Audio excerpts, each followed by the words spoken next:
sempre uma grande emoção, principalmente nós que vivemos aqui a infância e costumávamos usar a melhor roupa, o melhor calçado para ir à missa de Nossa Senhora Santana. E era aquele monte de garotos que faziam uma festa, uma alegria muito grande. E hoje voltar aqui como governador do estado do Piauí, agradecer a Deus porque toda a minha trajetória de vida ela se baseou em muito trabalho, muita disciplina, muito estudo e também muita fé em Deus. Foi aqui em Santa Cruz que nós começamos assim, fomos batizados aqui, logo que nascemos, na década de 50, depois fui crismado, fiz a primeira comunhão também.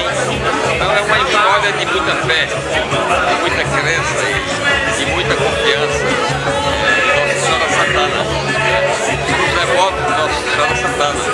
E toda vez que se vem aqui, a gente renova essa fé, renova essa coragem, essa esperança e continuar trabalhando sobretudo estendendo a mão para os menores, para os pequenos, para os mais necessitados. Foi essa educação que nós recebemos aqui dos nossos pais.